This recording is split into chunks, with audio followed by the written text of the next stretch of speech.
Hey horror fans, welcome back to another episode of Terror Talk where I discuss creepy clips online. The original horror music that you hear in these videos is composed by me. I am also a huge horror movie fan, so if you'd like my top 5 horror movie recommendations and frequent horror movie reviews sent straight to your email, check the pinned comment below after watching. I also have another free gift that will inspire that creepy side of your imagination. Now let's get into it and have some fun. I work for a catering service, which means I'm on the road a lot, usually late at night. I spend most of my time lugging stuff from place to place in this massive truck the company makes me drive. It's not the worst job in the world, but the hours suck, and it's not at all what I thought I'd be doing with my life. By the time I get home, I'm either so wired from caffeine that I can't sleep, or I pass out the second I hit the bed and stay that way for 12 hours. Dang, that sounds pretty terrible, doesn't it? Having a routine like that, and honestly, while he says that it's not the worst job, it sounds like a pretty terrible job to me. Do you have a job like that? That is demanding like that, and you're just either wired or exhausted after? Like, dang. That would be a difficult way to live, in my opinion. Let me know if you agree in the comments. I was driving back home one night at like 2 a.m. It was nice to be driving my own car again. As I was approaching my house, I realized I had probably had one too many Red Bulls and there was no way I'd be able to sleep. On top of that, I hadn't eaten in hours and I was starving. There's a McDonald's right off the highway about 10 minutes from my house. It's usually my first choice when it comes to late night snacks since it's just so convenient. I'm not even one to gorge myself on fast food. I just occasionally get this weird craving that only a handful of fries can satisfy. It's obviously 24/7, and I figured some comfort food would be the perfect thing to help me wind down. I don't remember exactly what time it was, but it was definitely after 2 by the time I pulled into the drive-thru. There were a few cars ahead of me, which I was actually kind of surprised by. It's not like this McDonald's was a busy spot at 2 a.m. on a Tuesday. As I was sitting there impatiently, I found myself staring off into space, wondering what was taking so long. That's when I noticed something strange. There was an old, beat-up Volkswagen with its windows tinted backed into a spot in the very corner of the lot. The McDonald's itself was only accepting drive-thru orders at this hour, so it didn't make sense why there'd be a car in the lot. There were reserved spots on the other side for employees, so it couldn't have been one of them. I figured it was maybe just someone eating in their car, which it probably was. I myself did that from time to time, so I guess I couldn't judge. It was just an odd sight, to be completely honest. I got my food and started driving away. Yeah, that would be kind of odd, wouldn't it? That late at night and a car just sitting off in the corner of the parking lot? Would you think that was odd? Because, I don't know. When it's late at night, odd things tend to happen. And you just have to kind of have an awareness about you late at night. Like, I don't really like doing anything late at night like that. I just kind of stay in and, usually my plans are always over by 9 or 10 p.m. anyways, and I really don't like staying up later than that. But, late at night like that is definitely when all the crazies come out, so you just gotta be careful. I didn't want to go home just yet, but I also didn't want to just sit there idling my car. I began racking my brain, trying to think of a good place to scarf down the food. I live in a pretty lush area, so there's honestly a lot of options, but I didn't want to beat around the bush too much considering how late it was. There's a massive nature preserve literally down the street from my house. It's situated on a mountain and is essentially just an enormous forest.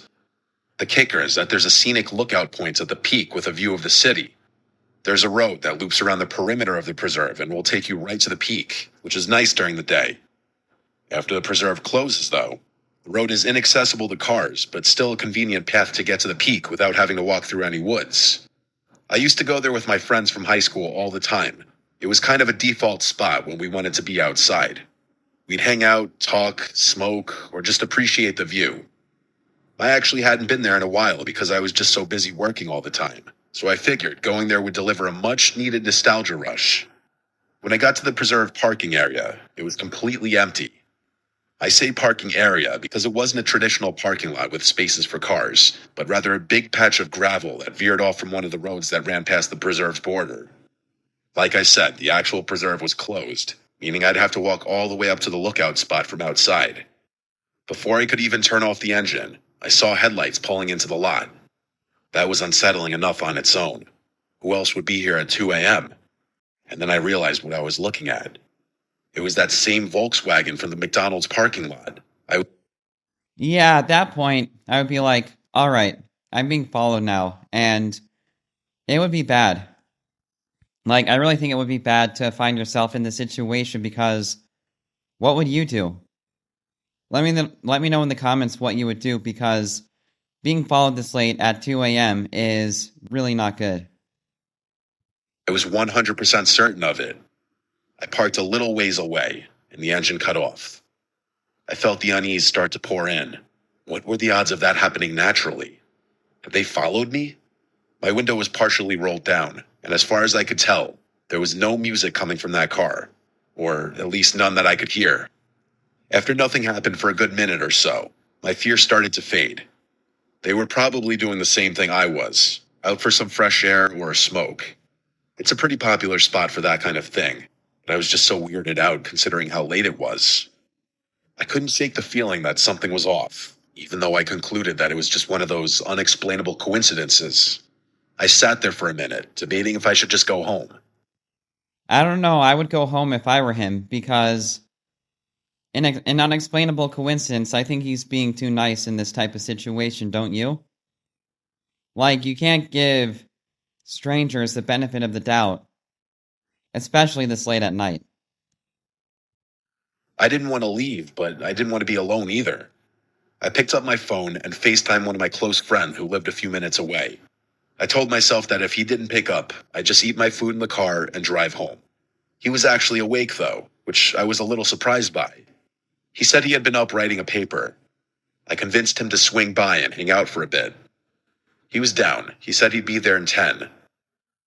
While I waited, I kept my eyes on the Volkswagen. It still hadn't moved. I tried to shake it off, telling myself I was being paranoid. When Sebastian finally pulled into the lot, I felt a lot better. We both got out of our cars and began walking up the path.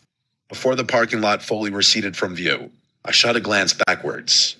The Volkswagen was still there, but I saw all 4 doors open at once. 4 guys stepped out. They just stood there for a few seconds, looking at each other. They weren't even talking, just looking around at each other. It was freaky. I nudged Sebastian, who realized what I was looking at. Before they could see us, we continued walking up the path so that the lot was obstructed from view. Alarm bells were going off in my head, but Sebastian didn't seem that concerned. He told me they were probably just going out to smoke. We kept walking, and by the time we got to the top, the city view was enough to take my mind off things. What I'm wondering is why in the hell would they go and walk up the path? Like, that doesn't seem like a very smart idea. And I thought he was just calling his friend so that he could feel safe and then leave. Like, why take any chances and walk up the path? That's stupid. Isn't it? I just feel like that's a really stupid thing to do. We always sat on this little rock wall that was supposed to keep people from wandering off the edge of the mountain. We sat there, eating and talking like we used to. It was nice. Of course, that nice feeling didn't last very long. We heard the sound of talking and laughter quickly approaching us. We turned around to see 3 guys walking towards us, sharing what looked like a blunt. They were acting friendly enough, which definitely calmed my nerves a little. Instead of finding their own spot, though, they walked right up to us like they wanted to start a conversation. The guy in the blunt was covered in tattoos and had a nose ring. He honestly looked pretty intimidating. He flashed half a smile before asking us if we wanted to smoke. We both said no, and one of the other guys laughed and called us pussies, to which Sebastian scoffed at. My curiosity got the better of me, and I blurted out a question about what they were doing at McDonald's. The guy holding the blunt dropped his smile instantly and narrowed his eyes, like he was caught off guard by my question. I feel like that's also a dumb question to ask. Like, seriously? Like, I don't know. In these types of stories, you don't really feel too bad for them because stupidity is pretty common, and I don't know, these 2 young guys, or I don't know if they're young guys, but these 2 guys are stupid. Sorry, they're just stupid. His two friends did the same, staring at us with cold expressions. They didn't say anything for an uncomfortably long time. That's when I remembered that there had been 4 guys in that car, not 3. One of them was missing. At that point, I was fully prepared to run. I knew Sebastian was thinking the same thing. Finally, the ringleader told us that he worked nights and that he had just gotten off. He pulled his hoodie up to reveal a McDonald's uniform, I think because he knew we wouldn't have believed him otherwise. He then went on to say he came to the spot every day after work to smoke with his friends. While that definitely calmed me down a bit, something about this situation was terribly off. I could tell Sebastian felt the same. We decided it was time to go. As we started walking down the path, Sebastian stopped and pointed into the trees. I followed his gaze and saw the 4th guy, half hidden in the darkness. He was holding something, but I couldn't make out what it was.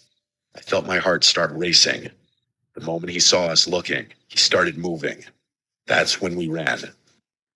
Dang, that would be creepy, wouldn't it? Like, so creepy, honestly. To see someone like that hiding in the darkness, holding something. Because at that point, you know you're probably going to get attacked. So, at this point, they definitely should run. And I still think it's so stupid that they actually walked up the trail. Like, God, that is just so dumb. We bolted down the path, glancing back to see him chasing us with the 3 other guys close behind. My heart was pounding so hard I thought it would burst. I could hear their footsteps getting closer, but I didn't look back again. We finally made it to the parking lot, jumped into our cars, and floored it out of there. As I was speeding away, I could see those guys rushing to get in their car. I didn't feel comfortable driving home out of fear that I'd be leading them right to my house. I called Sebastian and told him we should meet back up on his street. We had a decent head start on them, and I don't think we were followed, but I wasn't taking any chances. When Sebastian and I met back up, we were still in shock about what the hell just happened. I don't know if they were trying to rob us or worse. I didn't know what to think. Sebastian showed me his phone and said he had snuck a picture of them while they weren't looking. He sent it to me, but I wasn't sure what to even do with it. I had off the next day, so I convinced Sebastian to come with me back to the McDonald's so we could at least report the employee. The next day, we approached a guy on the younger side in hopes that he'd listen to us. We showed him the picture and told him what happened, and his eyes widened. He told us something literally out of a horror movie. Apparently, that guy's girlfriend had also worked at that same McDonald's and had dumped him a few months ago. He didn't take it well and would harass her while she was working and stalk her after her shifts. He obviously got fired, but that didn't help. The police were involved shortly after, and there was a restraining order put in place. Apparently, he had been violating that restraining order because he was camping out in the parking lot. Sebastian and I were horrified. I have no idea why he'd decide to follow me, but it was clear that he was unhinged. I'm praying that the police catch him camping out in the parking lot, because then he'll actually be screwed. I just hope he doesn't recognize my car anywhere. It's only been a week, but I haven't been back to that McDonald's or the preserve since. Hopefully the police are able to do something, but that's out of my control. Wow, that's kind of a crazy thing to hear from an employee, right? That the guy is basically crazy and unhinged and was tormenting his ex, who also worked at McDonald's. And that just goes to show, like, never date coworkers. That it's a recipe for disaster. I did that once, and while it was great, while it lasted, like, it's really complicated, so just don't do it. But yeah, that is literally straight out of a horror film. And I definitely think that this was a creepy story, and it's sad that things like this happen, because then it just ruins the experience. Like, you know, a late night McDonald's visit and the preserve, you know, that experience kind of ruined it for that guy, and that honestly sounds like kind of a fun thing to do. Although I'm not gonna lie, going to a preserve like that at 2 a.m., it sounds creepy. Like, we have a state park nearby, and I would never go there at 2 a.m. That's creepy. Like, I don't know. Like I said before, all the crazies kind of come out later at night, so yeah. But I thought this was definitely a creepy story, and I hope you enjoyed the commentary and my music. And also, be sure to check the pinned comment, because I will be sharing with you my top 5 horror movie recommendations, as well as a free horror-themed coloring page. So I hope that you enjoy those little goodies, and I will see you in the next video.